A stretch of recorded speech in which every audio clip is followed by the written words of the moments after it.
AGT Live 24/7. This is AGT Live 24/7.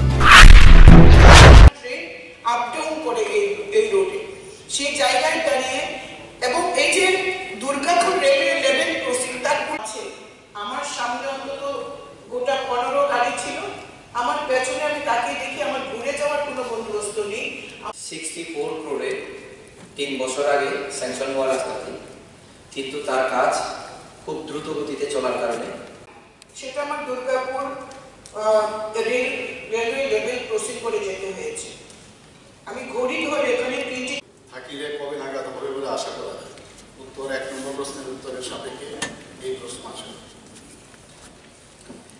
নমস্কার মাননীয় অধ্যক্ষ মহোদয় মাননীয় বিধায়ক শ্রী শম্ভুলাল চাকমা কাজ করার পর আবার বন্ধ করে দেয় সেই বিষয়ে যাতে নজর দেওয়া হয় ধন্যবাদ আগে আমার বিভিন্ন কাজে ধর্মনগরে যাওয়ার সৌভাগ্য হয় ডিপো রয়েছে এবং সেই রাস্তা দিয়ে যখন গাড়ি ট্রেন চলাচল করতে গিয়ে যখন লেভেলটা কিন্তু ওই দিনের অভিজ্ঞতার নিরিখে আজকে আমাকে মাননীয় মুখ্যমন্ত্রীর দৃষ্টি আকর্ষণ করে বলতে হয় যে সদস্য নামের পাশে উল্লেখ হয়েছে আমি পর্যায়ক্রমে মাননীয় সদস্য নাম রাখতে তিনি তার নামের পাশে উল্লেখিত নামটা জানাবেন সংশোধন মানে ওই লেভেল ক্রসিং এ আটকে ছিল খবর নিয়ে জানতে পারলাম যে কামেশ্বর সেম অবস্থা মাননীয় সদস্য শ্রীমতী কল্যাণী সাহা রায় মহোদয় মাননীয় অধ্যক্ষ মহোদয় আমার টুয়ের অন্তর্গত ছামনপুর গোবিন্দবাড়ি রোড ভায়া 32 কিলো মাননীয় বিধায়িকা শ্রীমতী কল্যাণী সাহা রায় প্রশ্ন 1 ধর্মনগরে অবস্থিত দুর্গাপুর রেলওয়ে সত্যি এটাকে গুরুত্বপূর্ণ মনে করছি বিশ্রামটা দেবে তাছাড়া বিশ্রামগঞ্জ শুন আমরা কাশারি জর্জরি বিশ্বমুখ হয়ে শ্রীনগর পর্যন্ত যে রাস্তাটি আছে সেটা রাজ্য সরকার কিন্তু স্টেট হাইওয়ে হিসাবে ঘোষণা দিয়েছে তাছাড়া যেটা NH-08 জাতীয় সড়কটি বিশ্রামগঞ্জ ও সাপুরের সাথেও কিন্তু এটা যুক্ত আছে প্যারালাল সেটাও চলছে আমি নিশ্চয়ই দেখবো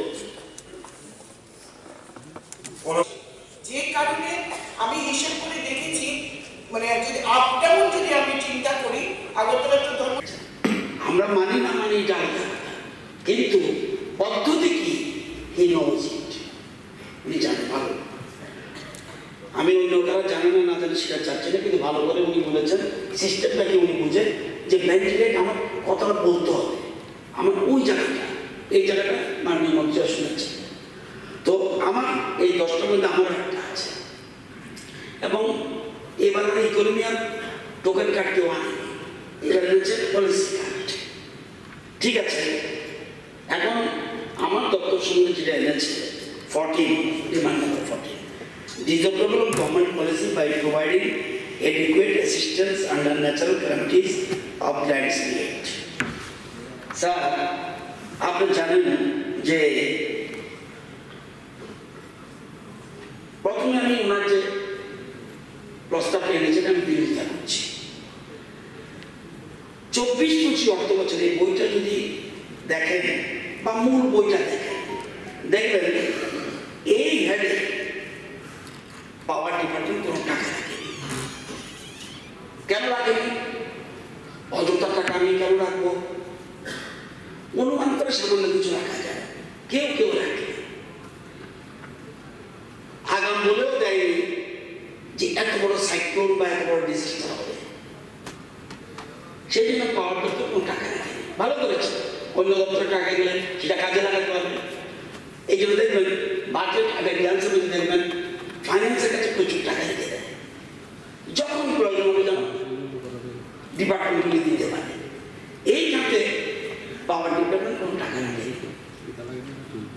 24 অর্থ বছরে রিভাইজ এস্টিমেটে প্রাকৃতিক বিপর্যয় মোকাবেলায় গ্র্যান্টেড হিসাবে পাওয়ার ডিপার্টমেন্ট TSCL-কে 26 কোটি টাকা বরাদ্দ দিয়েছে এই অর্থের মধ্যে বিদ্যুৎ নিগমের জন্য 21 কোটি এবং ক্যাডার জন্য 5 কোটি টোটাল বাজেটটা যদি দেখেন বাবু দেখবেন 50 crore বাজেটটা এখন হচ্ছে সাবলিমিটেড যখন ফ্লাড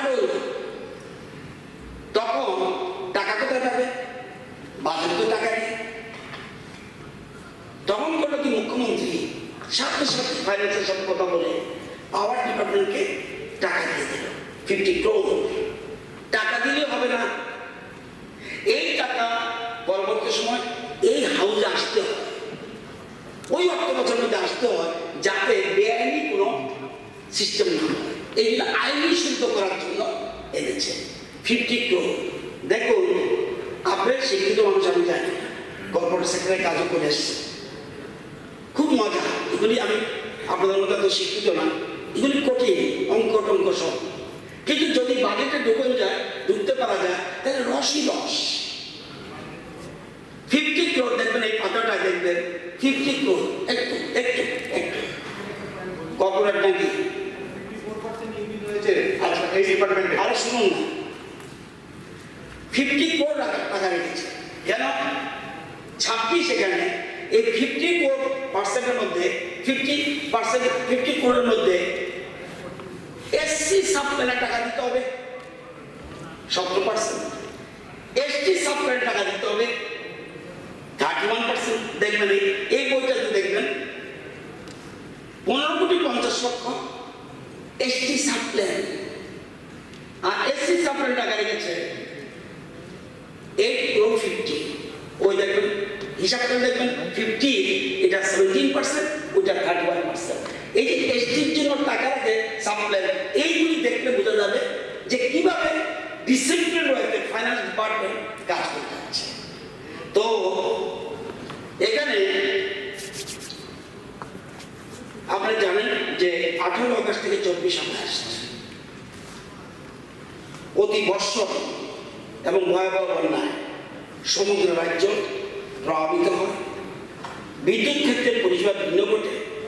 একটা জেনারেটিং স্টেশন গোমতী হাইডার বহু আগে তৈরি হয়েছিল, সহ মোট 5,057 কিলোমিটার বৈদ্যুতিক পরিবাহী তার, 6,803টি বৈদ্যুতিক খুঁটি, মোট 3,611টি বৈদ্যুতিক ট্রান্সফরমার ক্ষতিগ্রস্ত হয়। এছাড়া মোট 1,891টি সোলার পাম্প, 3,018টি বোরওয়েল, 5,800টি সোলার স্ট্রিট লাইট, 2টি সোলার ইরিগেশন প্ল্যান্ট, 10টি পানীয় জলের পাম্প ক্ষতিগ্রস্ত হয়েছে। ব্যাপক ক্ষতিগ্রস্ত হয়েছে গোমতী এবং শিকারপুর। টিএসসিসিএল চুপ করে বসে থাকতে পারে না। 24 ঘন্টা পরিষেবা প্রদানের জন্য, প্রাকৃতিক মোকাবেলা করার জন্য যথেষ্ট তৎপর ছিল এবং বিদ্যুৎ পরিস্থিতি নিয়ন্ত্রণে আনার জন্য নিয়োগের নিজস্ব কর্মীর পাশাপাশি অতিরিক্ত 118টি দক্ষ শ্রমিক দলের গ্যাং টিম এজেন্সি থেকে নেওয়া হয়েছিল। সবটি টিমের মধ্যে 8 থেকে 10 জন করে দক্ষ শ্রমিককে নেওয়া হয়েছে। আপনার এখানে এত হয়নি জানেন, বিদ্যুৎ কর্মীরা ডুব দিয়ে লাইন ঠিক করেছে, সবাই দেখেছে, বিভিন্ন বাইরে রয়েছে। এবং যারা যথেষ্ট তৎপর ছিল সিস্টেমগুলি পুনরুদ্ধারের জন্য যেখানে যখন সম্ভব সংস্থার নিজস্ব কর্মী পাশাপাশি ঠিকাদারের মাধ্যমে কর্মী নিয়োগ করে স্থাপন করার পরিকল্পনা দপ্তর আছে। তো 2025-26 ইংরেজি অর্থ বছরে রাজ্যে নতুন করে ফায়ার সার্ভিস স্টেশন স্থাপন করার পরিকল্পনা আপাতত সরকারের। প্রশ্ন 2 থাকলে কোথায় কোথায় তা স্থাপন করা হবে?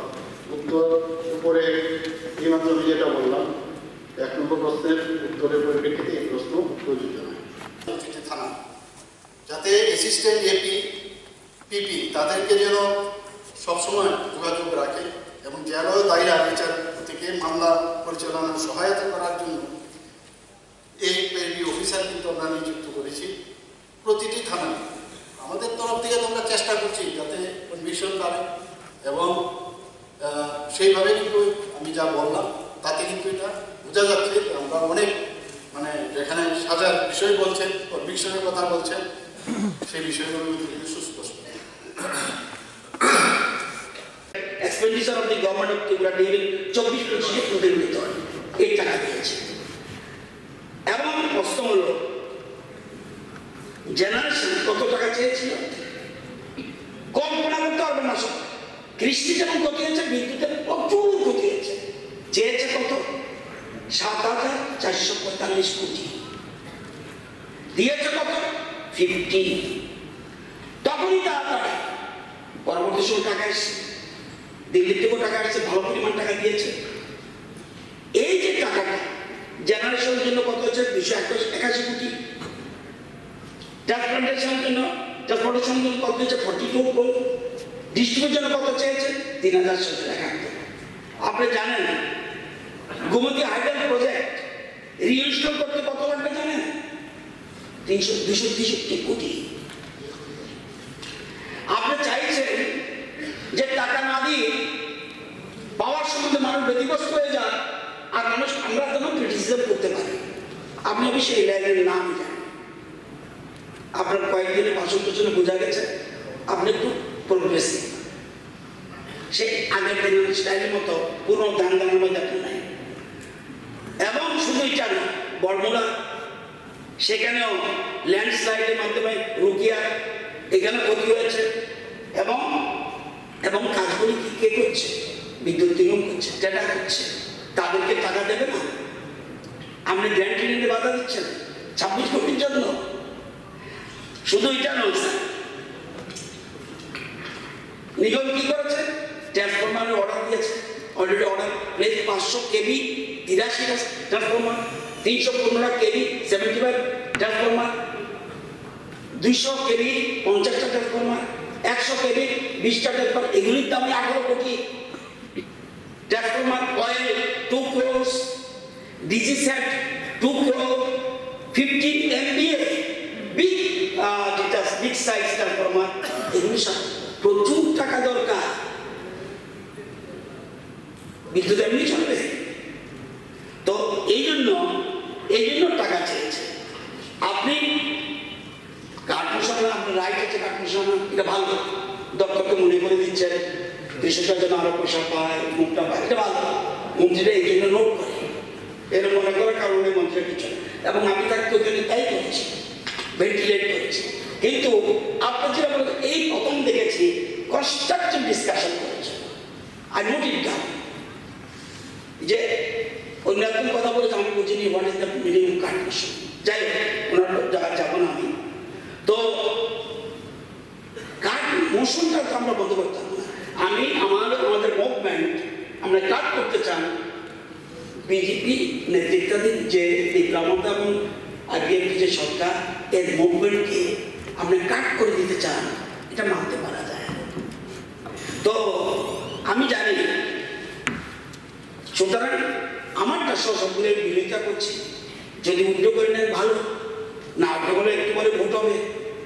এখন প্রশ্ন হল, কয়েকটা জিনিস বলি, আমি উপদেশ দেবো না, এই দুঃসহ সমান নেই।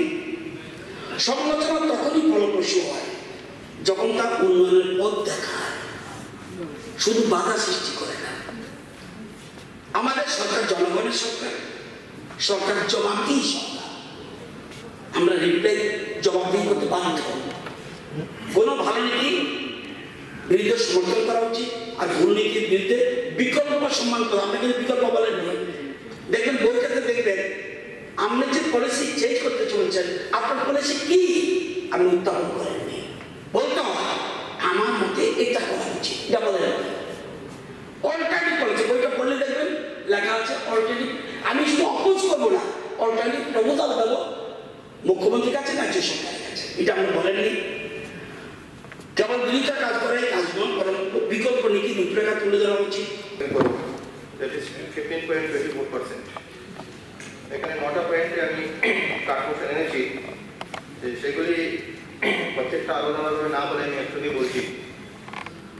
প্রথমে ছিল ডিমান্ড নাম্বার 39, উচ্চশিক্ষা দপ্তর। উচ্চশিক্ষা দপ্তরের গ্রন্থাগারের জন্য 26 লক্ষ টাকা বরাদ্দ বৃদ্ধি করা হয়েছে। এটি রাজ্যের কলেজ, বিশ্ববিদ্যালয় গ্রন্থাগারগুলির পরিকাঠামো উন্নয়নের জন্য যথেষ্ট নয়।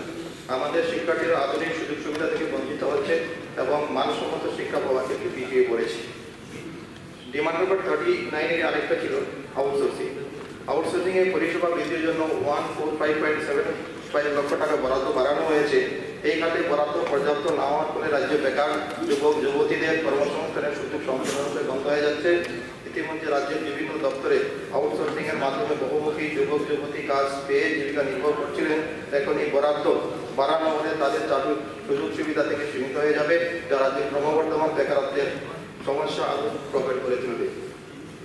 মাননীয় অধ্যক্ষ মহোদয়, বর্তমান পরিস্থিতিতে আমরা লক্ষ্য করছি যে উচ্চশিক্ষার মানোন্নয়নের বরাদ্দ যথেষ্ট বাড়ানো না হওয়ার ফলে যুবকদের কর্মসংস্থান পথ রুদ্ধ হচ্ছে।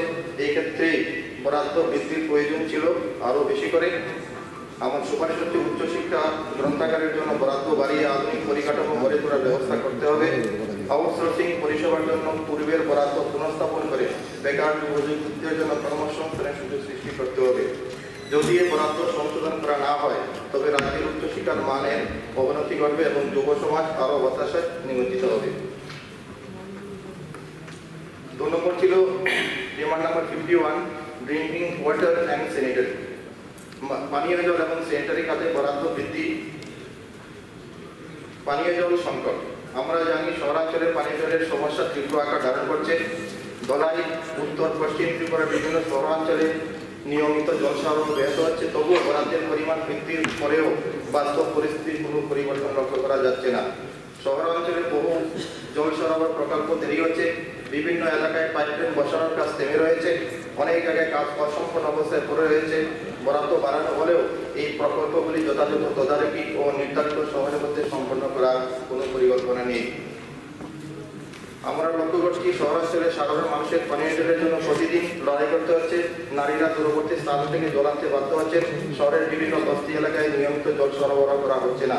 তাই আমি জানতে চাই এই অতিরিক্ত ব্যয়ভারের সঠিক পরিকল্পনা কি পরিমাণ প্রকল্প ইতিমধ্যে শুরু হয়েছে এবং কতগুলি সম্পূর্ণ হচ্ছে। বরাদ্দ বৃদ্ধি হওয়ার পরেও জনগণের দুর্ভোগ কেন কমছে না। এছাড়াও স্যানিটাইজেশন খাতে বরাদ্দ বাড়ানো হলেও শহরের ড্রেনেজ ব্যবস্থা, বর্জ্য ব্যবস্থাপনা, বৃষ্টির জল নিকাশের ক্ষেত্রে ত্রিপুরার নগর এলাকাগুলিতে কোনো গুরুত্বপূর্ণ পরিবর্তন লক্ষ্য করা যাচ্ছে না। ডিমান্ড নাম্বার 6, দুর্ভোগ দান তহবিল। রাজ্যের দুর্যোগ প্রতিক্রিয়া তহবিলে আমানত বৃদ্ধি করা হয়েছে 461.2 লক্ষ টাকা। স্যার, ত্রিপুরা রাজ্যের ভূপ্রাকৃতিক অবস্থানের কারণে ঘন ঘন বন্যা, ঝড়, ভূমিধস এবং অন্যান্য প্রাকৃতিক দুর্যোগের সম্মুখীন হয়। কিন্তু দুর্ভাগ্যের বিষয় হচ্ছে রাজ্যের দুর্যোগ প্রতিক্রিয়া তহবিলের প্রয়োজনীয় পরিমাণে অর্থ বরাদ্দ না থাকায় সাধারণ মানুষ দুর্ভোগে পড়ছেন। আমার আপত্তি এবং কাঠখোট্টার কারণ হচ্ছে অপ্রতুল বরাদ্দ। এই বরাদ্দ 461.1 লক্ষ টাকা রাজ্যের দুর্যোগ মোকাবিলার জন্য যথেষ্ট নয়।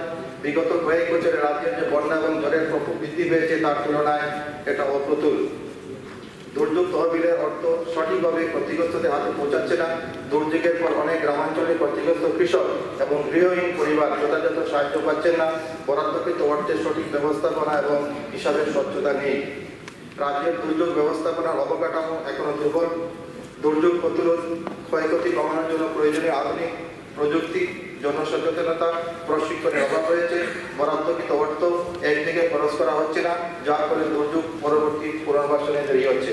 নগরে অবস্থিত দুর্গাপুর রেলওয়ে লেভেল ক্রসিং এর রাস্তা থেকে কামেশ্বরী অবধি করা, কারণ এখানে প্রায় মাতাবাড়ি বিধানসভার 9টা জিপিবিসি, কাঁকড়াবনের তুলামোড়া সহ এখানে গ্রাম পঞ্চায়েত এবং বিসি মিলে 4টি, প্লাস আমাদের প্রতিচুরি এবং রূপচন্ড এলাকা মিলে একটা বড় অংশ, যেটা উদয়পুর ফায়ার স্টেশন থেকে অনেক দূর, প্রায় 25 কিলোমিটারের মতো হবে। এবং যেখানে যদি কোনো রকম দুর্ঘটনা ঘটে, দুর্ঘটনার স্থলগুলো প্রায় 30-35 কিলোমিটার হবে গ্রামীণ রাস্তা। এবং Udaipur AGT Live 20.7. This is AGT Live 24/7. Cover করে। তো গর্জিতে একটা ফায়ার স্টেশন যদি হয় তাহলে, এবং কিছুদিন আগেও লেগেছে, সঠিক সময়ে যেতে পারেনি ফায়ার সার্ভিসের গাড়ি, যার ফলে অনেক ক্ষয়ক্ষতি হয়েছে। গত 3-4 দিন আগেও পূর্ব জুলাই একটা ইয়াং জনজাতি তার বাড়ি ঘর পুড়ে গেছে, কারণ সঠিক সময়ে ফায়ার সার্ভিস যেতে পারেনি। তো গর্জিতে এটা দীর্ঘদিনের দাবি আছে, যদি গর্জিতে একটা ফায়ার সার্ভিস করা হয় তাহলে সম্পূর্ণ এলাকার মানুষ উপকৃত হবে। শুধুমাত্র মাতাবাড়ি বিধানসভা না, কাকড়াবন বিধানসভা, শান্তিবাজার বিধানসভার একটা পার্টও তার সাথে উপকৃত হবে। ধন্যবাদ। পিনাকি দাস চৌধুরী বর্তমানে তিনি এমএলএ আছেন, ওনার দেওয়া প্রশ্নই আপনাদের দলের বিধায়ক প্রশ্ন করেছিলেন 192। তো ওনার প্রশ্ন উত্তরে ত্রিপুরা অগ্নি নির্বাপক দপ্তরের বামুরিয়া এবং জম্পুজলা মহকুমায় একটি করে অগ্নি নির্বাপক কেন্দ্র স্থাপন করার পরিকল্পনা আছে, রাজ্যের দপ্তরের মন্ত্রী দিয়েছিলেন। তো আমার কথা হচ্ছে আজকে 7 বছর হয়ে গেছে, পেরিয়ে গেছে, আপনাদের বিধানসভাতে দাঁড়িয়ে তথ্য দিয়েছেন, কিন্তু আর বলেছেন, প্রতিশ্রুতি দিয়েছেন, আর এটার কোনো এখন পর্যন্ত কোনো কিছু স্ট্যাটাস নেই। আমি বুঝতে পারছি না কি অদ্ভুত ব্যাপার। ওকে, ঠিক আছে।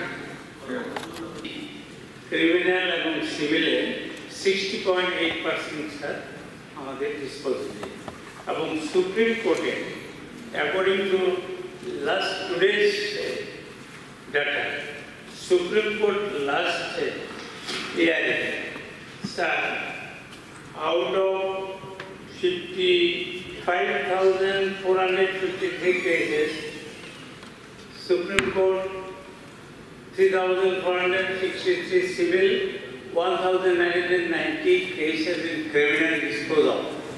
Sir, fantastic disposal.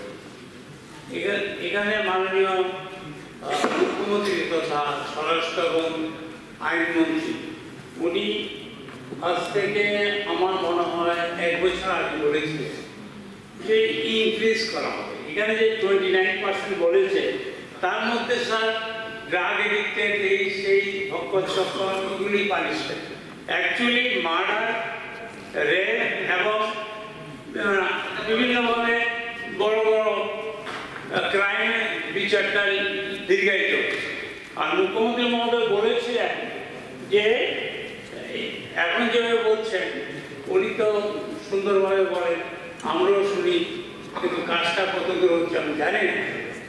আমি সেটা বলবো, মাননীয় মুখ্যমন্ত্রী গত 16ই জানুয়ারি আমাদের ত্রিপুরা টাইম ট্যাক্স 16 জানুয়ারি চিফ মিনিস্টার ডক্টর মানিক শাহ উনি বলেছেন যে আমরা এই আধুনিকরণ করছি, এই করছি, সেই করছি, এটা আমার কাছে আছে। উনি যে একজন বলেছেন, কিন্তু বক্তব্য হলো স্যার এই যে থানাগুলিতে নামমাত্র একটা এনকোয়ারির একটা স্পেশাল ব্রাঞ্চ আছে, কোনো কিছু হয় না।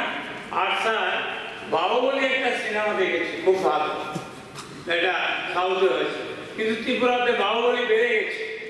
আমি মুখ্যমন্ত্রী মহোদয়কে ওই বাইক বাহিনী একটু চেক দেওয়ার জন্য ধন্যবাদ জানাই, কিন্তু বাহুবলীর জন্য আমি ধন্যবাদ জানাতে পারছি না। দিন দিন বাহুবলী বাড়ছে।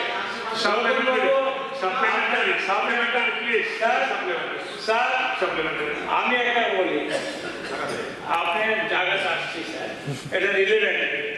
ওই রিলেভেন্টের থেকে যখন তার লক্ষ্মী পাঞ্জালি পড়ে, আপনি লক্ষ্মী পাঞ্জালির সময় কিছু বলেন, আমাদের বলতে হবে এগুলি কি স্যার সুপ্রিম কোর্ট, হাইকোর্ট এবং বিভিন্ন ওনার স্টেটমেন্ট, এগুলিকে আপনি কি ইগনোর করেন? সাপ্লিমেন্টারিটা কি? সাপ্লিমেন্টারি হলো ক্রাইম রেট বৃদ্ধি করার জন্য, মানে ক্রাইম এগেইনস্ট ওমেন, ক্রাইম আপনার মার্ডার কেস, রেপ কেস, এগুলিকে দ্রুত পানিশমেন্ট দেওয়ার জন্য কোন ব্যবস্থা গ্রহণ করবেন কিনা? ওকে, ঠিক আছে। রাস্তাটি 64 ক্রোড়ে 3 বছর আগে স্যাংশন হওয়া রাস্তাটি, কিন্তু তার কাজ খুব দ্রুত গতিতে চলার কারণে বর্তমানে জনজীবন খুবই বিপর্যস্ত। অনেক সময় বর্ষার সময় খাদ্য সামগ্রী নিতেও অনেক কষ্ট হয়। তার কারণে আমি মাননীয় ভারপ্রাপ্ত মন্ত্রী তথা আমাদের সিএম স্যার মহোদয়কে আপনার মাধ্যমে অনুরোধ করতে চাই, যাতে করে যে এজেন্সি দ্বারা রাস্তাটি নির্মিত হচ্ছে, এজেন্সি প্রেসারাইজ করার পর 2-1 দিন কাজ করার পর আবার বন্ধ করে দেয়, সেই বিষয়ে যাতে নজর দেওয়া হয়।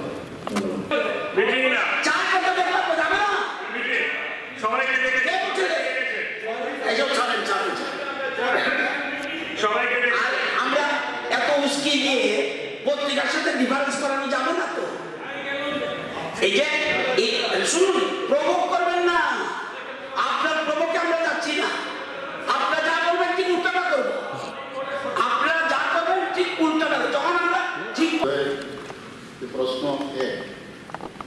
বর্তমানে ত্রিপুরায় ক্রিমিনাল কেসে পানিশমেন্টের পার্সেন্টেজ কত?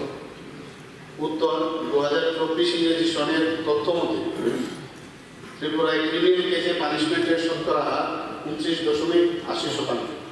আর শূন্য।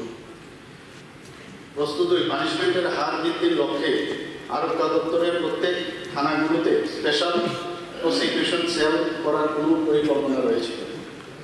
উত্তর বর্তমানে আরক্ষা দপ্তরের প্রত্যেক থানাতে স্পেশাল প্রসিকিউশন সেল গঠন করার কোনো পরিকল্পনা আপাতত সরকারের নেই। রাজ্যে ক্রিমিনাল কেসে পানিশমেন্টের হার বৃদ্ধি করতে প্যারিলি অফিস এবং পুলিশ কোর্টের সহায়তায় কোর্টের বিচারাধীন কেসগুলোর উপর নিরন্তর নজরদারি রাখা হয়েছে। নির্বাচিত প্রতিনিধি হিসাবে কাজ করছেন, আপনার অভিজ্ঞতা আমার থেকে অনেক বেশি, কিন্তু ওই দিকের অভিজ্ঞতার নিরিখে আজকে আমাকে মাননীয় মুখ্যমন্ত্রীর দৃষ্টি আকর্ষণ করে বলতে হয় যে এখানে কোশ্চেন নাম্বার *5H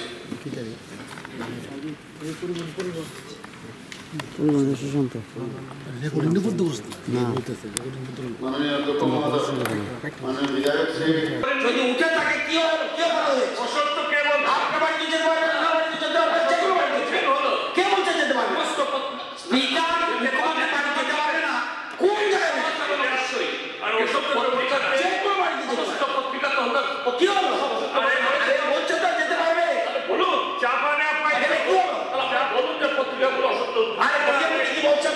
আমি বলছি যেতে পারবে। আরে যেতে পারে অবশ্যই, 100 বার যাবেন, কিন্তু আপনার বাড়িতে যেতে পারবে। কিন্তু স্পিকার যেতে পারবে না। এই প্রথম শুনলাম। এভাবে ভেবে যাবেন না।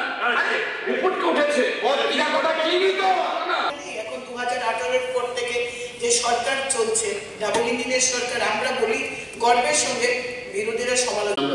তাছাড়া বিশ্রামগঞ্জ, সোনামুড়া, কাশারি, জর্জরি, সম্মুখ হয়ে শ্রীনগর পর্যন্ত যে রাস্তাটি আছে এটা রাজ্য সরকার কিন্তু স্টেট হাইওয়ে হিসেবে ঘোষণা করেছে।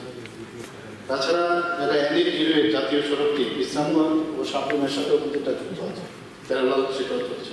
আমি নিশ্চয়ই দেখবো বিষয়টা। এবং টোটো পর্যন্ত অপেক্ষমান ছিল লেভেল ক্রসিং এর জন্য। বিষয়টা হচ্ছে আপনি জানবেন যে মাননীয় মুখ্যমন্ত্রী বলেছেন যে না, এটা আমরা সম্পর্কিত না। We are the biggest stakeholders. আমাদের বর্তমান এবং ভবিষ্যৎ প্রজন্ম, তারা অনেকে ক্রিকেট একটা খেলেছে, তাদের একটা ইনফ্রাস্ট্রাকচার হবে এটা নিয়ে এত বড় একটা ঘোটালা হতে যাচ্ছে। নাম্বার 1। নাম্বার 2, ঠিক আছে এরকম আমি ঘোটালা বললাম না, ঠিক আছে আমি ড্র করলাম, কিন্তু এরকম একটা অনিয়ম হতে যাচ্ছে। নাম্বার 2, স্টেট গভর্নমেন্ট এর ল্যান্ডটা কৃষিকে উইদাউট প্রিমিয়াম বা কম প্রিমিয়ামে দিয়েছে। তো স্টেট গভর্নমেন্ট এতে কেন স্টেক হোল্ডার হবে না? হ্যাঁ ঠিক, চিফ মিনিস্টার এটা অর্ডার দিতে পারেন না, এটা আমরা সকলেই বুঝি, কিন্তু Tripura cricket association that affiliated to the Tripura Sports Council. Anyway, yes, they are affiliated. এবং Tripura Sports Council, they are funded by the state exchequer.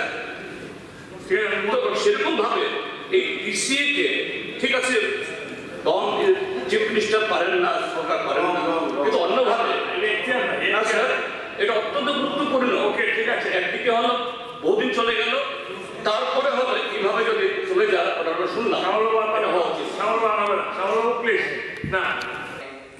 আমি মাননীয় ভারপ্রাপ্ত মন্ত্রী তথা আমাদের CM স্যার মহোদয়কে আপনার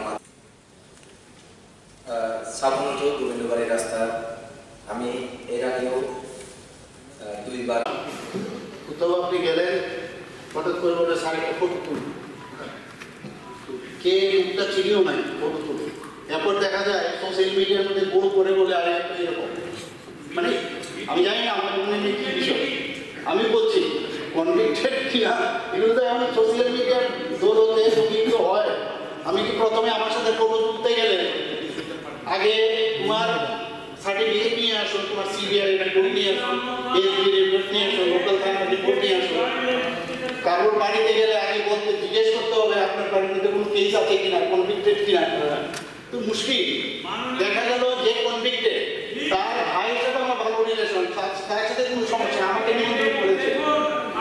কাজে এগুলো নিয়ে আপনি চিন্তা করবেন না, আমি যথেষ্ট সচেতন বিষয়ে আমি আপনার বাড়িতেও চা খেতে পারি। প্রশ্ন, শাহমুন থেকে গোবিন্দবাড়ির রাস্তাটির কাজ কবে নাগাদ সম্পন্ন হবে বলে আশা করা যায়? উত্তর হচ্ছে, শাহমুন থেকে গোবিন্দবাড়ির রাস্তাটি PMGSY 2 এর অন্তর্গত শাহমুন টু গোবিন্দবাড়ি রোড ভায়া 32 কিলো নামে পরিচিত। বর্তমানে রাস্তাটির কাজ চলছে এবং ডিসেম্বর 2025-এর মধ্যে কাজ সম্পূর্ণ হবে বলে আশা করা যাচ্ছে। বিধায়ক দীপক রায় মহোদয় সন্দেহ প্রকাশ করছেন যে আমার জানা নেই, কনভিকশন হচ্ছে না হচ্ছে। ওই মাঝখানে একটা কথা হয়েছিল সার্জিক্যাল স্ট্রাইক নিয়ে, এয়ার স্ট্রাইক নিয়ে। যিনি প্রশ্ন করেছেন পরবর্তী সময়ে তিনি বলছিলেন এখন থেকে এয়ার স্ট্রাইক, সার্জিক্যাল স্ট্রাইক যখন হবে ওনাকে নিয়ে যাবে, নিয়ে আর্মি এবং এয়ারফোর্সের ওরা ওখানে রেখে আসবে। আমি ভাবছি এখন থেকে আপনাকে বারবার ডাকবো এবং নিয়ে যাবো কোথায় কোথায় কত কনভিকশন হলো করতে, তো আপনি নিজে ওকে নিশ্চয়ই নিয়ে যাবেন। আমার কাছে যে রিপোর্ট আছে যে বিগত 3 বছরে যে মামলা এখনো দিয়ে নথিভুক্ত হয়েছে, definitely robbery, burglary, theft, murder, heart and assault, rioting, kidnapping, females, dowry death, RTA, other misdemeanors. 2022-এ 4532, 2023-এ 5002, 2024-এ 4000 এবং নথিভুক্ত মামলার যে সংখ্যা এখানে আমি বললাম সেই অনুযায়ী চার্জশিট ফাইল হয়েছে 3548 এবং ফাইনাল রিপোর্ট 892 তদানীন্ত মামলা 92, মামলার বিচার কনভিকশন হয়েছে 650 এবং সাজাপ্রাপ্ত অপরাধীর সংখ্যা টোটাল যদি 22 থেকে 24 যদি আমি ধরি 1596। এই যে পরিসংখ্যানটা আমি দিলাম তাতে করে 2022-23 সনের তুলনায় 2024 সনে এই যে কনভিকশনের হার সুস্পষ্টভাবে যে বৃদ্ধি পেয়েছে সেটা বোঝা যায়। এবং 22 সনের তুলনায় 24 সনে আমরা কনভিকশনের হার 20% এখানে বেড়েছে এবং 2023 সনের তুলনায় 2024 সনে 21% বৃদ্ধি পেয়েছে। আর আপনি একটা প্রশ্ন এখানে করেছিলেন যে স্পেশাল প্রসিকিউশন সেল সম্পর্কে। আপনি নিশ্চয়ই জানেন যে এর মধ্যে যে আমাদের একটা আইন পাস হয়েছে যে প্রসিকিউশন যাতে আরো শক্ত করা যায়, এতে করে ভারতীয় ন্যায় সংহিতা 2023, ভারতীয় নাগরিক সুরক্ষা সংহিতা 2023 এবং ভারতীয় সাক্ষ্য অধিনিয়ম 2023, যার জন্য আমাদের গুয়াহাটিতে যেতে হয়েছিল। এই বিষয়ে আমাদের মাননীয় মিনিস্টার সাহেব সেখানে ছিলেন, সমস্ত মুখ্যমন্ত্রী নর্থ ইস্টে, সেখানে আমিও ওই বিষয়ে ত্রিপুরাতে কী কী আমরা করেছি তার বিস্তারিত তথ্য সেখানে আমার দিতে হয়েছে। তো এর জন্য আমাদের এখানে যাতে এই ধারাগুলো সুষ্ঠু প্রয়োগ করা যায়, 8টি জেলার মধ্যে আমরা deputy director of prosecution office আমরা গঠন করছি। এর মধ্যে 70টি বিভিন্ন ক্যাটাগরিতে আমরা যে কত মানে কনসার্ন এই বিষয়ে প্রসিকিউশন যাতে প্রপারলি হয় তার জন্য 70টা পোস্ট আমরা অলরেডি ক্রিয়েট করেছি। Deputy director, assistant director, office superintendent, head clerk, upper division clerk, ward division clerk, record keeper, librarian, group D. এবং আমরা চাই যে প্রসিকিউশনটা প্রপারলি হোক। এতদিন ধরে এগুলো ছিল না, না অলরেডি তো আমরা অ্যাডভার্টাইজমেন্টও করছি, অলরেডি অ্যাডভার্টাইজমেন্টও করা হয়েছে। তো সেশন ট্রায়াল মামলাগুলো অ্যাসিস্ট্যান্ট পাবলিক প্রসিকিউটর এবং জেলা ও দায়রা তারও কি দেবেন আপনি, যেটা আমি বলেছিলাম যে এলবি যে একজন আছে আমাদের প্রতিটি থানা, যাতে অ্যাসিস্ট্যান্ট এপি পিপি তাদেরকে যেন সবসময় যোগাযোগ রাখে এবং জেলা ও দায়রা বিচার থেকে মামলা পরিচালনার সহায়তা করার জন্য এই এলবি অফিসার কিন্তু আমরা নিযুক্ত করেছি প্রতিটি থানায়।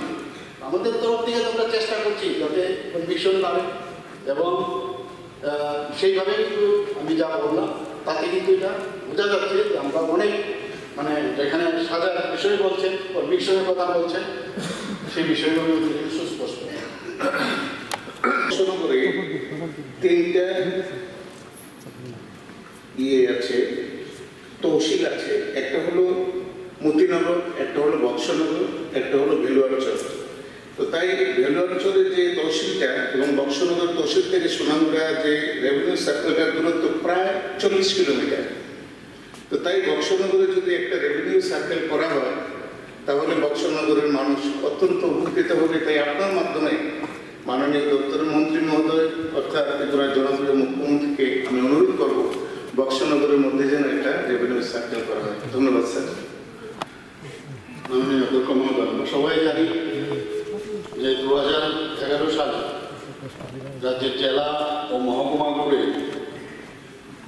প্রশাসনিক এলাকা পুনর্গঠন করা হয়েছিল। 4টি জেলা ছিল, 4টি জেলার থেকে 8টি জেলা, 17টি মহকুমা ছিল, সেখান থেকে 23টি মহকুমা গঠন করা হয়েছে। সেই অনুযায়ী সদর মহকুমাটি যে পুনর্গঠন করার পরে জিরানিয়া মহকুমাটি তৈরি হয়। জিরানিয়া মহকুমাটি মাননীয় বিধায়ক অলরেডি বলেছেন, সেখানে যে ভৌগোলিক যে সীমানা আছে সেখানে 4টি আরডি ব্লক অফিস, 2টি রেভিনিউ সার্কেল আছে, 12টি তহসিল কাছারি, তাছাড়া 34 মৌজাবদ্ধ। এখানে আমাদের যে গভর্নমেন্ট অফ ত্রিপুরা যেটা এডিশনাল ইনপুট আমি আপনার মাধ্যমে জানাতে চাই যে বিধানসভা কেন্দ্রে রেভিনিউ সার্কেল করার এখন পর্যন্ত রাজ্য সরকারের কোনো চিন্তা ভাবনা নেই। তাছাড়া ভৌগোলিক আয়তনের দিক দিয়ে যদি আমরা দেখি ত্রিপুরা একটি ক্ষুদ্র রাজ্য, তাই সীমিত আয়তনের কথা যদি আমরা বিবেচনা করি বর্তমান সময়ে সরকারের রেভিনিউ সার্কেল পুনর্গঠন সংক্রান্ত কোনো পরিকল্পনা আপাতত নেই। বিধানসভায় প্রতিশ্রুতি দিয়েছিলেন যে বেশ কয়েকটা, এর মধ্যে আমাদের বামুটিয়া বিধানসভা কেন্দ্র আছে, যে বামুটিয়া বিধানসভা কেন্দ্রে নতুন নির্বাচন দপ্তর কেন্দ্র করা হবে। সেটা কি পর্যায়ে আছে আমি মাননীয় মন্ত্রীর কাছে জানতে চাই। থাকলে আমি দেখবো নিশ্চয়ই। আর মানে আমরা তো করছি না এরকম না, একটা একটা করে আমরা প্রায়োরিটি বেসিস আমরা করছি, নিশ্চয়ই আপনারটাও হবে। ওয়েট চিন্তা করার বিষয় না। আর যে গাইডলাইন্স আছে গাইডলাইন্সের বাইরে তো আমরা যেতে পারবো না, সেই গাইডলাইন্স মেনেই আমাদের করতে হবে। পরবর্তী প্রশ্ন করতে यहाँ की সত্যি ইসলামগঞ্জ, সোনামুড়া, কাছারি, জর্জরি, বিশ্বমুখ হয়ে শ্রীনগর পর্যন্ত বর্তমান রাস্তাটি যোগাযোগের জন্য জাতীয় সড়কে রূপান্তরের পরিকল্পনা কেন্দ্রীয় সরকারের কাছে পাঠানোর উদ্যোগ রাজ্য সরকার গ্রহণ করতে যাচ্ছে। উত্তর ইসলামগঞ্জ, সোনামুড়া, কাছারি, জর্জরি, বিশ্বমুখ হয়ে শ্রীনগর পর্যন্ত রাস্তাটি জাতীয় সড়কে রূপান্তরের পরিকল্পনা কেন্দ্রীয় সরকারের কাছে পাঠানোর কোনো উদ্যোগ রাজ্য সরকারের নিকট বর্তমানে প্রশ্ন 2 সত্য হলে কবে নাগাদ এই প্রস্তাব কেন্দ্রীয় সরকারের নিকট পাঠানো হবে বলে আশা করা যায়? উত্তর 1 নম্বর প্রশ্নের উত্তরের সাপেক্ষে এই প্রশ্নের উত্তর আসে। মাননীয় অধ্যক্ষ মহোদয়, মাননীয় বিধায়ক শ্রী দীপঙ্কর সেন মহোদয়ের প্রশ্ন নম্বর 1, यहाँ की সত্যি ইসলামগঞ্জ, সোনামুড়া, কাছারি, জর্জরি, বিশ্বমুখ হয়ে শ্রীনগর পর্যন্ত বর্তমান রাস্তাটি যোগাযোগের জন্য জাতীয় সড়কে রূপান্তরের পরিকল্পনা কেন্দ্রীয় সরকারের কাছে পাঠানোর উদ্যোগ রাজ্য সরকার গ্রহণ করতে যাচ্ছে। উত্তর ইসলামগঞ্জ, সোনামুড়া, কাছারি, জর্জরি, বিশ্বমুখ হয়ে শ্রীনগর পর্যন্ত রাস্তাটি জাতীয় সড়কে রূপান্তরের পরিকল্পনা কেন্দ্রীয় সরকারের কাছে পাঠানোর কোনো উদ্যোগ রাজ্য সরকারের নিকট বর্তমানে। প্রশ্ন 2 সত্য হলে কবে নাগাদ এই প্রস্তাব কেন্দ্রীয় সরকারের নিকট পাঠানো হবে বলে আশা করা যায়? উত্তর 1 নম্বর প্রশ্নের উত্তরের সাপেক্ষে এই প্রশ্ন উত্তর আসে। আমাদের যে জাতীয় সড়ক আগরতলা থেকে বিলোনিয়া চন্দ্র হয়ে যেতে গেছে, এটার উপর ভীষণ রাশ আছে এবং বেশ কিছু অ্যাক্সিডেন্ট 2 দিন পর পর সেখানের মধ্যে হয়। সেদিক থেকে বিকল্প একটা রাস্তা থাকা দরকার। সেজন্য এই রাস্তাটি যদি হয় তাহলে পরে সোনামুড়ার সঙ্গেও ভালো যোগাযোগ সম্পন্ন হবে। সাবরুমের সঙ্গে ভালো যোগাযোগ রক্ষা করা যাবে। এবং এটার সঙ্গে এই বাস দিয়ে আরেকটা রাস্তা সেখানে গেছে, সেটা হচ্ছে বিলোনিয়া থেকে উত্তর ভারত। এটা জাতীয় সড়কের কথা বলবো না, কিন্তু 5.5 মিটারে আদার ডিস্ট্রিক্ট রোডে পরিণত করা দরকার, কারণ সেটা উত্তর ভারত দিয়ে পাইকমার সঙ্গে যুক্ত হয়েছে। আমি যে প্রস্তাবটা এখন রাস্তা, সেই রাস্তা থেকে সেটা সেখানে হয়ে গেছে। তাহলে সেদিক থেকে আমি মনে করি যে এই ধরনের একটি গুরুত্বপূর্ণ রাস্তা, যেটার মধ্য দিয়ে তিনটা সাব ডিভিশনের সংযোগ তৈরি হচ্ছে, এবং এটা একটা বিকল্প রাস্তা হিসাবে থাকা ভালো। একটাই মাত্র জাতীয় সড়ক যেখানে, সে জায়গাতে এই প্রস্তাবটা কেন্দ্রীয় সরকারের কাছে পাঠানো হোক এবং উত্তর ভারত হয়ে পাইকমার যে রাস্তাটা 5.5 মিটার আদার্স ডিস্ট্রিক্ট রোডে পরিণত করা হোক। মাননীয় বিধায়ক গোপাল রায় মহোদয় সন্দেহ প্রকাশ করছেন যে আমার জানা নেই, কনভিকশন হচ্ছে না হচ্ছে।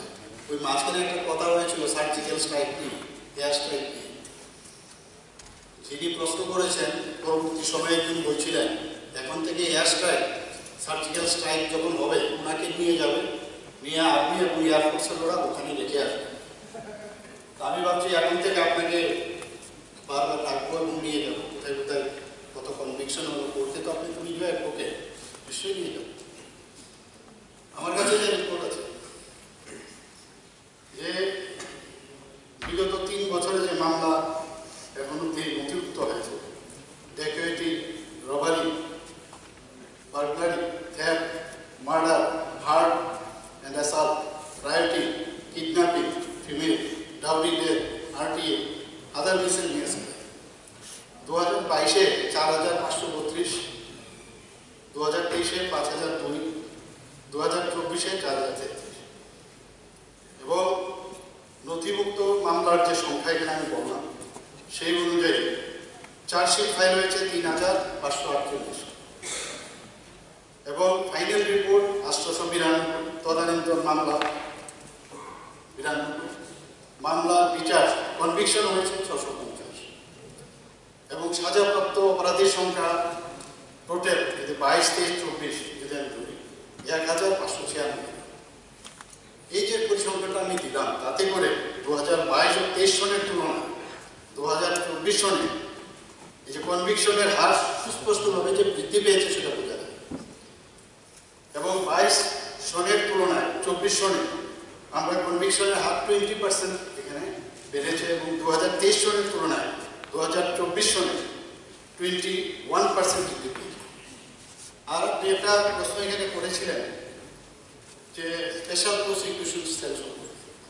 আপনি নিশ্চয়ই জানেন যে এর মধ্যে যে আমাদের একটা আইন পাস হয়েছে যে প্রসিকিউশন যাতে আরো শক্ত করা যায়। এতে করে ভারতীয় ন্যায় সংহিতা 2023, ভারতীয় নাগরিক সুরক্ষা সংহিতা 2023 এবং ভারতীয় সাক্ষ্য অধিনিয়ম 2023, যার জন্য আমাকে গুয়াহাটিতেও যেতে হয়েছিল। এই বিষয়ে আমাদের মাননীয় মিনিস্টার সাহেব সেখানে ছিলেন, সমস্ত মুখ্যমন্ত্রী নর্থ ইস্টে, সেখানে আমিও এই বিষয়ে ত্রিপুরাতে কী কী আমরা করেছি তার বিস্তারিত তথ্য সেখানে দিতে হয়েছে। তো এর জন্য আমাদের এখানে যাতে এই ধারাগুলো সুষ্ঠু প্রয়োগ করা যায়, 8টি জেলার মধ্যে আমরা deputy director of prosecution office আমরা গঠন করছি। এর মধ্যে 70টি বিভিন্ন ক্যাটাগরিতে আমরা যে কত মানে কনসার্ন এই বিষয়ে প্রসিকিউশন যাতে প্রপারলি হয় তার জন্য 70টা পোস্ট আমরা অলরেডি ক্রিয়েট করেছি। Deputy director, assistant director, office superintendent, head clerk, upper division clerk, lower division clerk, account keeper, librarian, group টি।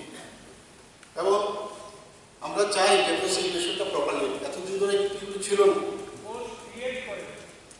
না, অলরেডি তো আমরা অ্যাডভার্টাইজমেন্টও করছি, অলরেডি অ্যাডভার্টাইজমেন্টও করা হয়েছে। তো সেশন ট্রায়াল মামলাগুলো অ্যাসিস্ট্যান্ট পাবলিক প্রসিকিউটর এবং জেলা ও দায়রা তারও কি দেবো, আপনি যেটা আমি বলেছিলাম যে পেরবি যে 60.8% স্যার আমাদের ডিসপোজিবল, এবং সুপ্রিম কোর্টে according to last today's data, supreme court last year sir out of 55,453 cases, Supreme Court 3,463 civil, 1,990 cases in criminal disposal. Sir, fantastic disposal. এখানে মাননীয় মুখ্যমন্ত্রী তথা স্বরাষ্ট্র এবং আইনমন্ত্রী উনি আজ থেকে আমার মনে হয় 1 বছর আগে বলেছিলেন যে ইনক্রিজ করা হবে। এখানে যে 29% বলেছে তার মধ্যে স্যার ড্রাগ এডিক্টেড এই সেই নকল এগুলি পানিশমেন্ট। অ্যাকচুয়ালি মার্ডার, রেপ এবং বিভিন্নভাবে বড় বড় ক্রাইমের বিচারটা দীর্ঘায়িত হচ্ছে। আর মুখ্যমন্ত্রী মহোদয় বলেছিলেন যে এখন যেভাবে বলছেন উনি তো সুন্দরভাবে বলেন, আমরাও শুনি, কিন্তু কাজটা কত দূর হচ্ছে আমি জানি না। আমি সেটা বলবো, মাননীয় মুখ্যমন্ত্রী গত 16ই জানুয়ারি আমাদের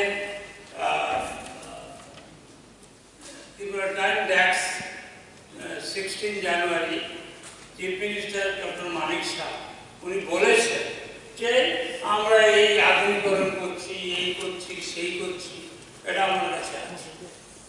উনি যে আমাকে বলেছেন, কিন্তু বক্তব্য অনুসার এই যে থানাগুলিতে নামমাত্র একটা এনকোয়ারি, একটা স্পেশাল ব্রাঞ্চ আছে, কোনো কিছু হয় না। আর স্যার বাহুবলী একটা সিনেমা দেখেছি, খুব ভালো, এটা সাউথে হয়েছে, কিন্তু ত্রিপুরাতে বাহুবলী বেড়ে গেছে। আমি মুখ্যমন্ত্রী মহোদয়কে ওই বাইক বাহিনী একটু চেক দেওয়ার জন্য ধন্যবাদ জানাই, কিন্তু বাহুবলীর জন্য আমি ধন্যবাদ জানাতে পারছি না। দিন দিন বাহুবলী বাড়ছে। মাননীয় বিধায়ক শ্রী গোপাল চন্দ্র রায় মহোদয়ের প্রশ্ন 1, বর্তমানে ত্রিপুরায় ক্রিমিনাল কেসের পানিশমেন্টের পার্সেন্টেজ কত? উত্তর, 2024 ইংরেজি সনের তথ্য মতে ত্রিপুরায় ক্রিমিনাল কেসে পানিশমেন্টের শতকরা 29.80%। প্রশ্ন 2, পানিশমেন্টের হার বৃদ্ধির লক্ষ্যে আরক্ষা দপ্তরের প্রত্যেক থানাগুলোতে স্পেশাল প্রসিকিউশন সেল করার কোনো পরিকল্পনা রয়েছে? উত্তর, বর্তমানে আরক্ষা দপ্তরের প্রত্যেক থানাতে স্পেশাল প্রসিকিউশন সেল গঠন করার কোনো পরিকল্পনা আপাতত সরকারের নেই। রাজ্যে ক্রিমিনাল কেসে পানিশমেন্টের হার বৃদ্ধি করতে পেয়ারবিল অফিস এবং পুলিশ কোর্টের সহায়তায় কোর্টের বিচারাধীন কেসগুলোর উপর নিরন্তর নজরদারি রাখা হবে।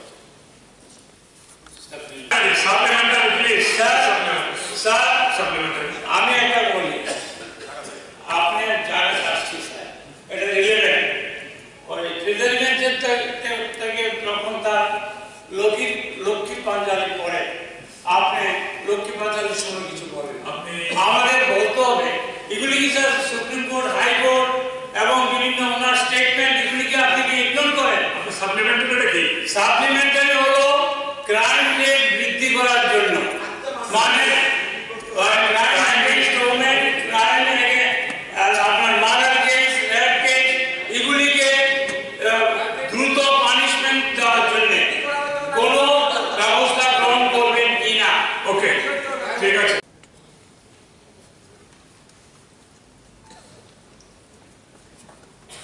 এখানে ছাঁটাই প্রস্তাব, এটা আইটেম নম্বর 4, উপ আইটেম নম্বর 101 ডিজাস্টার ম্যানেজমেন্টের রেভিনিউ, সেটাও মাননীয় বিধায়ক শ্রী শৈলেন্দ্র চন্দ্রনাথ এনেছেন। ভারতের পঞ্চদশ অর্থ কমিশন রাজ্য দুর্যোগ ঝুঁকি ব্যবস্থাপনা তহবিল, যেটাকে state disaster risk management fund ওর SDRMF, সেটা গঠন করা হয়েছে, যার দুটো উইন্ডো রয়েছে। একটা উইন্ডো হলো রাজ্য দুর্যোগ প্রতিক্রিয়া তহবিল, অর্থাৎ স্টেট ডিজাস্টার রেসপন্স ফান্ড বা SDRF, এবং এই তহবিল বরাদ্দ হচ্ছে 80%, যা তাৎক্ষণিক প্রতিক্রিয়া ইমিডিয়েটলি সেখান থেকে রিলিজ করা হয় ও ত্রাণ কার্যক্রমের জন্য সেটা দেওয়া হয়। আরেকটা উইন্ডো, সেটা হচ্ছে SDMF, অর্থাৎ স্টেট ডিজাস্টার মিটিগেশন ফান্ড, এর বরাদ্দ হচ্ছে 20%, 80 আর 20। সক্রিয় প্রশমন যে কার্যক্রম তার জন্য ব্যবহৃত হয়। তো 5th ফাইন্যান্স কমিশনের যে সুপারিশ ক্রমে এই যে রাজ্য দুর্যোগ প্রতিক্রিয়া তহবিলের যে SDRF ফান্ড আছে, টোটাল আমাদের 402 420 অর্থাৎ 420 কোটি টাকা এটা রাখার বরাদ্দ আছে। এর মধ্যে এ পর্যন্ত রাজ্য দুর্যোগ প্রতিক্রিয়া তহবিল অর্থাৎ SDRF এ পাওয়া গেছে 261.6 করোড় এবং সম্পূর্ণ তহবিল জেলা এবং লাইন বিভাগগুলোকে উপবরাদ্দ করা হয়েছে, সেগুলোকে আমরা সাবলোকেশন করেছি। এবং state disaster mitigation fund SDRF বিশেষ করে যেখানে মৃত্যু মানুষ এবং গবাদি পশু ইত্যাদি ত্রাণ ব্যবস্থা, উদ্ধার অভিযান, ফসলের ক্ষতি, মৎস্য চাষের ক্ষতি, ঘরবাড়ির ক্ষতি এবং অবকাঠামোগত ক্ষতির জন্য নিয়ম অনুযায়ী ব্যবহৃত হয়। ফিনান্স কমিশনে যেটা উইথ এফেক্ট ফ্রম 2021-22 হয়েছিল, আজ পর্যন্ত 84 কোটি টাকা মোট বরাদ্দের মধ্যে 46.09 করোড় টাকা রাজ্য দুর্যোগ প্রশমন তহবিলে পাওয়া গেছে এবং 25.43 করোড় এখন পর্যন্ত খরচ করা হয়েছে।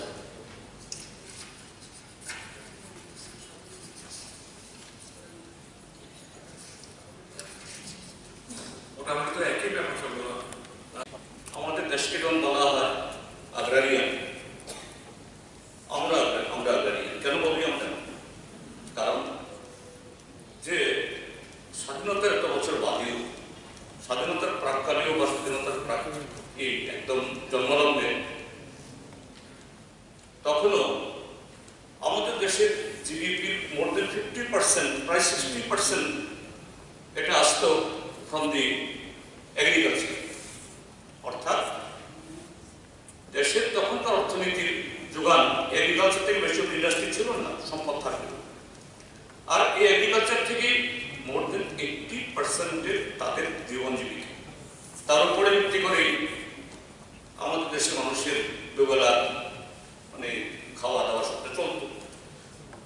আজকে স্বাধীনতার 7.5 দশক বাদে আমরা মহাকাশে লোক পাঠিয়েছি, অনেক বিকাশ হয়েছে, তো হবেই।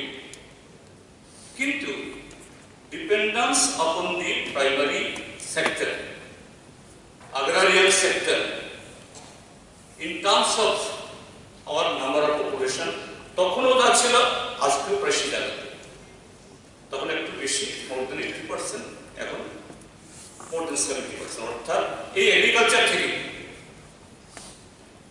বেশিরভাগ মানুষের ভরণ পোষণ, খাওয়া দাওয়া, এভরিথিং সেখানে আমাদের রাজ্যে তাই। তাহলে সেই জায়গায় আমাদের রাজ্যের যে এগ্রি অ্যান্ড অ্যালাইড সেক্টর, এটা সম্পর্কে আর একটু ভালোভাবে দরকার। রিসোর্সের যাই থাক, সেন্ট্রাল শেয়ার অফ ট্যাক্সেস থেকে আমরা যাই পাই, হোয়াট এভার, কাজে তার অপটিমাল ইউটিলাইজেশন এবং সেই সেক্টর থেকে যাতে শুধু ম্যাক্সিমাম রেভিনিউ না, ম্যাক্সিমাম এমপ্লয়মেন্টও জেনারেট করতে পারি, সেভাবে ভালো দরকার। কিন্তু এখানে কি হয়েছে সবটা বলতে গেলে স্যার আপনি আবার সময়ের কথা বলছেন, আমি সেভাবে বিস্তৃত করবো না। এখানে উল্লেখ করা হয়েছে আমাদের বাজেটে, মূল যে বিষয়গুলো দিয়েছে যে PM কিষাণ, এই কিষাণ যোজনায় 2018-19 থেকে 2,77,970 কৃষককে 842,62 লক্ষ টাকা, 6,000 টাকা বোধহয় বছরে সাহায্য করা হয়েছে। ঠিক আছে, 6,000 টাকা করতে তাই হিসাব। কিন্তু স্যার আমি যদি এটাকে আরেকদিক থেকে দেখি, PM কিষাণে এই টাকা এসছে, কৃষকরা বাইরের কথা বলছি না, পেয়েছে। কিন্তু আরেক দিক থেকে সে 2018-19 বা তার আগে থেকে যখন দেশে MGNREGA চালু ছিল, তখন সারা দেশের সাথে এই রাজ্যেও তার যে ফ্লো ছিল, কোন রাজ্যে তার এলোকেশন বা তার ফ্লো দু রকমের হয়। একটা হলো সেন্ট্রাল গভর্নমেন্ট, তার প্রায়োরিটি যদি সেদিক থেকে হয়, সে প্রায়োরিটি অনুযায়ী আসবে। আরেকটা হলো সে রাজ্যের পারফরমেন্সের ভিত্তিতে। দেখা যায় এখানে যদি এই MNREGA যদি ফ্লো কেবল আমাদের কমছে, সময়তে 1400-1500 কোটি টাকা আসতো তখনকার সময়। আপনি যদি এটাকে এই কি বলে ইনফ্লেশন অর্থাৎ টাকার মূল্য বৃদ্ধি সবটা মিলিয়ে ধরেন, এই অঙ্কটাই প্রায় 2000 বা 2200 কোটি টাকা হবে। Major head 60 yes 220. Subject is that the amount of the demand be reduced to ₹1 to represent disapproval of the policy, underlying the demand, lack of proper government policy of the government of Borok and other minority languages to come. মাননীয় অধ্যক্ষ মহোদয়, cock বরক ও অন্যান্য যে সংখ্যালঘু ভাষা যে উন্নয়ন এবং তার যে বিকাশ, এর জন্য রাজ্য সরকার সবসময় সচেষ্ট রয়েছে এবং যত্নশীল, এবং এর জন্য বিভিন্ন যে উদ্যোগ আমাদের সরকার এবং আমাদের দপ্তর সেটা নিয়েছে। কক বরক ও অন্যান্য সংখ্যালঘু ভাষার বিকাশের জন্য রাজ্য সরকার অনেকগুলো যে পদক্ষেপ নিয়েছে, তার জন্য সেটাকে বাস্তবায়িত করার জন্য আর্থিকভাবে দপ্তরকে 2024-25 অর্থবর্ষে 2,16,78,000 টাকা দেওয়া হয়েছে। এর মধ্যে সাপ্লিমেন্টারি গ্রান্টের দরকার পড়েছে ₹32,98,000। কক বরক ও অন্যান্য সংখ্যালঘু ভাষাভাষী ছাত্রছাত্রীরা যাতে তাদের মাতৃভাষায় পড়াশোনা করতে পারে তার জন্য ব্যবস্থা করার জন্য, তাদের ভাষার বিকাশের জন্য সেমিনার, ওয়ার্কশপ এবং তার যে আয়োজন, এবং কক বরক ও সংখ্যালঘু ভাষার বিভিন্ন যে পুস্তক প্রকাশ করার জন্য কক বরক ও সংখ্যালঘু ভাষার প্রসার এবং তার যে উন্নয়ন, তার জন্য অর্থ বরাদ্দ জরুরি। এই অবস্থায় বাজেট বরাদ্দের যে ছাঁটাই প্রস্তাবটি এখানে গ্রহণ করা কোনো অবস্থায় সম্ভব নয়। আশা করি মাননীয় বিধায়ক আমার সঙ্গে এই বিষয়ে সহমত পোষণ করবে।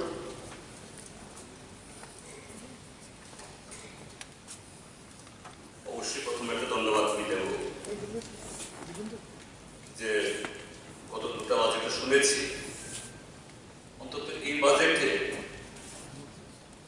যে এই রোগ সারাই করতে গেলে রোগীদেরকে অনেক ট্যাবলেটও খাওয়াতে হবে, অন্তত তিনি চেষ্টা করেছেন তার উপরে একটা মিষ্টির প্রলেপ দিয়ে কিভাবে ত্রিপুরার এই আগামী দিনের জন্য, জনগণের জন্য কিছু করা যেতে পারে চেষ্টা করছেন। অবশ্যই ধন্যবাদ। কিন্তু স্যার অবশ্যই এটা আমরা বিরোধী বেঞ্চে আছি বলে নয়, সামগ্রিকভাবে এই রাজ্যের বিকাশ আমাদের সবারই বিকাশ, আমাদেরও দায়িত্ব। তো সেদিক থেকে এই বাজেটের যে অ্যালোকেশন বা তার যে দিশা, সেগুলো যেভাবে আমরা দেওয়া হয়েছে বা অতীতে লক্ষ্য করে এসেছি বিগত 60 বছর, সে অভিজ্ঞতা থেকে আমরা আমাদের যে কনস্ট্রাকটিভলি পজিটিভলি আমাদের সাজেশন দিলাম। ট্রেজারি বেঞ্চ এটা কতটুকু গ্রহণ করবেন এটা তাদের ব্যাপার। আশা করি তারা নিশ্চয়ই যে সিনসিয়ারলি কনসিডার করার চেষ্টা করবেন। এই বাজেট ভাষণ শুরু করতে গিয়ে স্বাভাবিকভাবে একটা সঙ্গতভাবে মাননীয় অর্থমন্ত্রী সারা দেশের কথা, আমাদের ইউনিয়ন বাজেটের কথা এবং গত 11 বছর ধরে দেশের অর্থনীতির কথা কিছু বলার চেষ্টা করেছেন। আমিও শুরুতে এগুলো দিয়ে একটু ভূমিকা করতে চাই, কেননা তার প্রকৃত চিত্র যদি বলা না হয়, দেয়া না, তাহলে কেন এই সংকট আছে, কেন এই যে সীমাবদ্ধতার মধ্যে আমাদের বাজেট যে যেরকম প্রস্তাব করা হয়েছে এটা সেভাবে না হয়ে আরো বেশি জনমুখী, আরো বেশি ইনক্লুসিভ হওয়া উচিত, এ কথা বলা দরকার। স্যার, যে আমাদের দেশের সরকার দেশটাকে এগিয়ে নিয়ে যাওয়ার জন্য আন্তরিক চেষ্টা করছে, এতে কোনো আপত্তি নেই, এটা আমাদের সবারই। কিন্তু আমরা কি চিত্র দেখছি যে যেমন এই দেশের যে real GDP growth constant price বেসিসে বেস ইয়ার যদি 2011-12 ধরা যায়, এটা ছিল 6.4%। 2004-05 থেকে 2013-14 অর্থাৎ বর্তমান যে ক্যাবিনেট সরকার আসা যে 10 বছর, এটা এখন দাঁড়িয়েছে 5.1%। 14-15 থেকে 2024-25 ইংরেজি কত 10 বছর।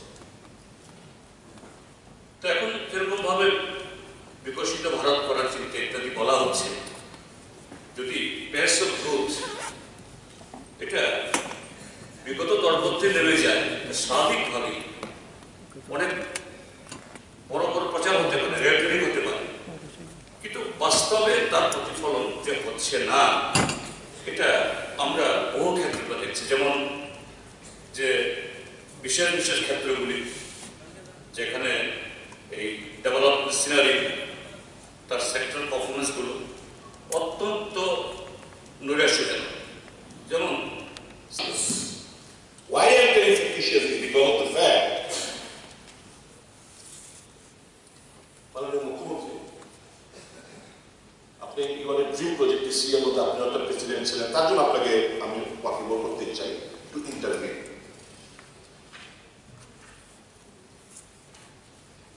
এবার দেখেন 1 point or not order 1 point strategy. Given the size, dimension, nature of work, it was further agreed that extra item for work shall be executed by the second party as per requirement of nutrition statement standard indicated by the first party at the market rate plus 15% contractor's profit including the work of LED, high mass cricket stadium lighting. Pertinent to mention here that the second party contractor already bought 432 number of LED lights at the site. The first party has agreed to purchase the high mass lights along with the other related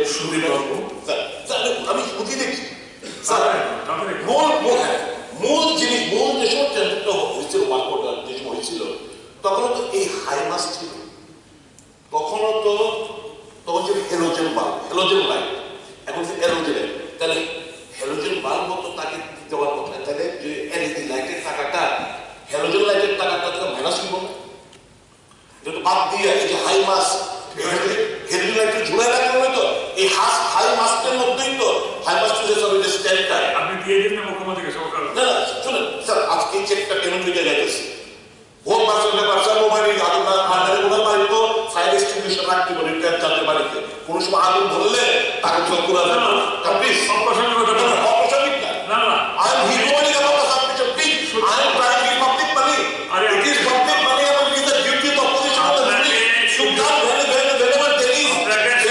whenever there is a question mark sir.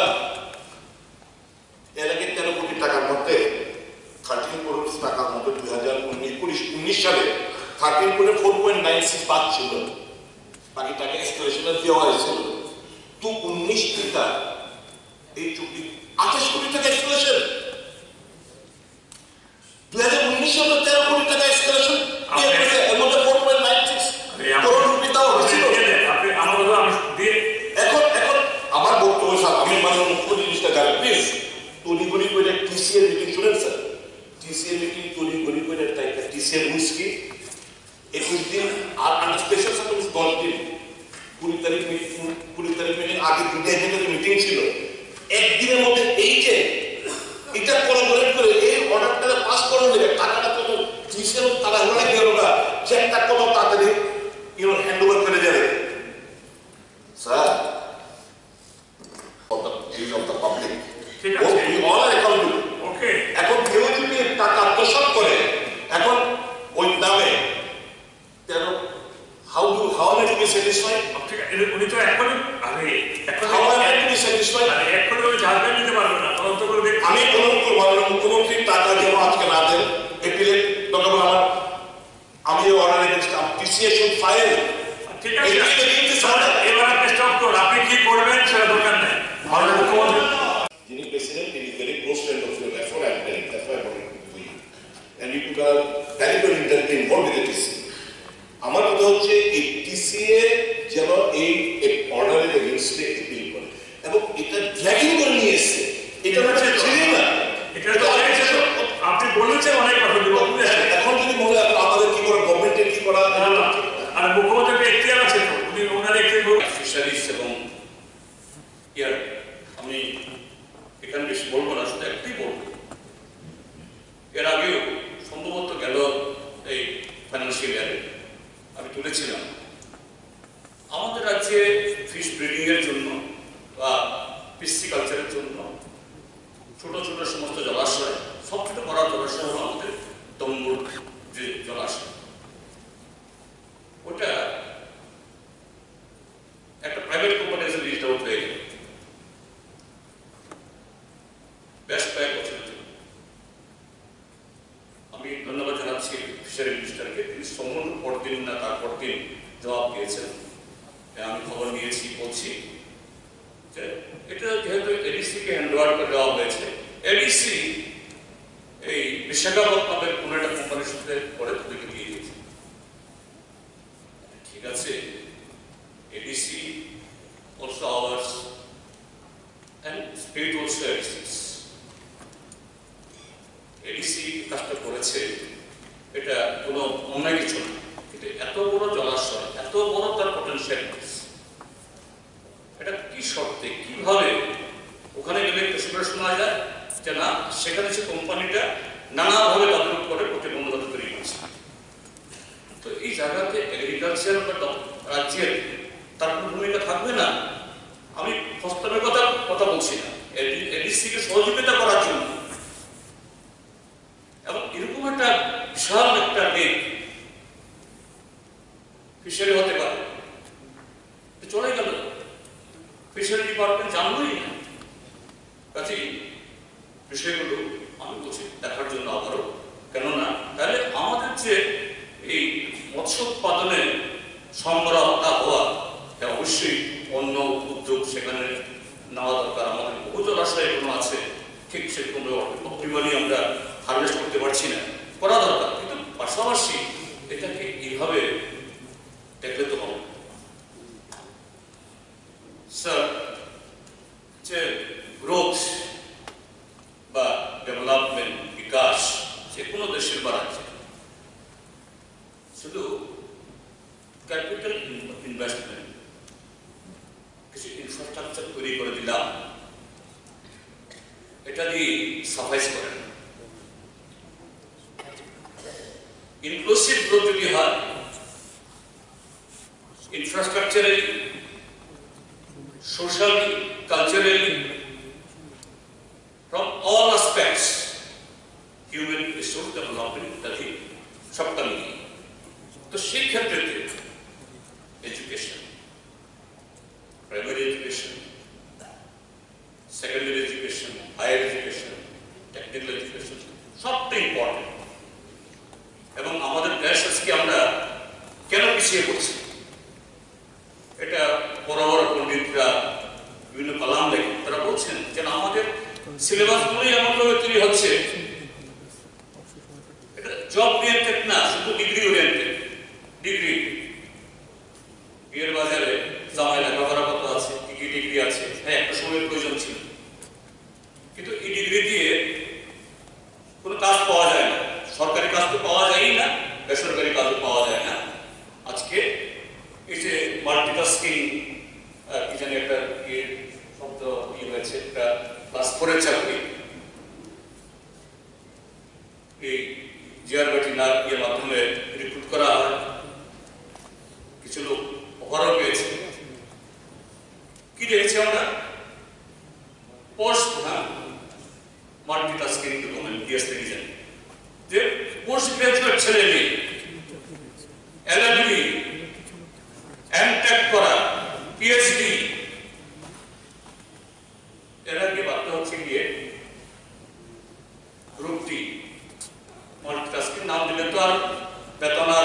সম্মান করে না। কি কারণ? এটাই তো সবচেয়ে চেহারা হলো যে স্ট্যাগনেশনের চেহারা খুঁজে পাবে। We are the biggest stakeholders. আমাদের বর্তমান এবং ভবিষ্যৎ প্রজন্ম তারা অনেকে ক্রিকেট একটা পেয়েছেন, তাদের তো ইনফ্রাস্ট্রাকচার হবে এটা নিয়ে এত বড় একটা টোটাল হতে যাচ্ছে। নাম্বার 1। নাম্বার 2, ঠিক আছে এরকম আমি পুত্রলা বললাম না, ঠিক আছে পুত্র বললাম, কিন্তু এরকম একটা অনিয়ম হতে যাচ্ছে। নাম্বার 2, স্টেট গভর্নমেন্ট যে ল্যান্ডটা কৃষিকে উইদাউট প্রিমিয়াম বা কম প্রিমিয়ামে দিয়েছে। তো স্টেট গভর্নমেন্ট এতে কেন স্টেক হোল্ডার হবে? হ্যাঁ ঠিক, চিফ মিনিস্টার এটা অর্ডার দিতে পারেন না, এটা আমরা সকলেই বুঝি। কিন্তু Tripura cricket association they are affiliated to the Tripura Sports Council. Anyway, yes, they are affiliated. এবং Tripura Sports Council they are funded by the state exchequer. তো সেরকম ভাবে এই টিসিএ কে ঠিক আছে চিফ মিনিস্টার পারেন না, সরকার পারেন না, কিন্তু অন্যভাবে এটা অত্যন্ত গুরুত্বপূর্ণ। ওকে ঠিক আছে, একদিকে হলো বহুদিন চলে গেল, তারপরে হলো এইভাবে যদি চলে যায় শুনলাম সরকার কি দিয়েছে এর আগে সরকার আমরা আগে খেলাধুলা ক্রিকেটের যাতে উন্নতি হয় এর জন্য জমি দিয়েছে। তো এখানে বিসিসিআই এর তত্ত্বাবধানে টিসিএ সব প্রদেশেই থাকে, এক এক জায়গায় একটা থাকে, অনেক জায়গায় দুটো তিনটে, মহারাষ্ট্রে 3টে অ্যাসোসিয়েশন। তো এখানে যখন মানে আমরা গভর্নমেন্টের সাথে যেখানে পয়সার কথা আছে সেখানে কিন্তু আমাদের কোনো এখানে মানে কানেকশন নেই। এখানে আমাদের পক্ষে অসম্ভব ইন্টারফেয়ার করা। আমরা কোথায় যাব? যখন আইন শৃঙ্খলার বিষয় দাঁড়াবে। আর এখানে মাননীয় মানে আপনার উচ্চ আদালতে সেখানে কথাবার্তা হচ্ছে, একজন জাজের ওখানে কথা হচ্ছে, সেখানে আমরা কি করে এখানে কথা বলবো? এখানে কিন্তু আমাদের কোনো স্পেস নেই যে গভর্নমেন্ট এখানে কি বলবে। গভর্নমেন্ট কিছু বলার মানে কোনো স্কোপই নেই। আর বাকি তারপরেও যদি আরো এই বিষয়ে আমি অন্যান্য আইন শৃঙ্খলার বিষয় থাকলেও আমি খবর নেব টোটাল নিয়ে, কিন্তু আমরা যদি বলি কালকে না আমার কথাটা আপনি আন্ডারস্ট্যান্ড আমি কি বলছি আমি জানার চেষ্টা করছি যে আমাকে যদি আপনি বলেন আজকে আপনি বলে দিন যে টাকা যাতে না পেমেন্ট হয়, এটা কি আমি ইন্টারফেয়ার করতে পারি? আমি ইন্টারফেয়ার করতে পারি না। আমি পারবো এটা কোন ক্যাপাসিটিতে আমি করতে পারবো? আমি তো ইন্টারফেয়ার এক তো উনি হাইকোর্টের জাজ, এখানে কি হয়েছে না হয়েছে আমি কিছুই জানি না। এবং যদি আপনি জানতে চান আপনি আলাদাভাবে আপনাকে বলতে পারবো যে এই হয়েছে, কিন্তু অফিসিয়ালি আমি কি করে বলবো?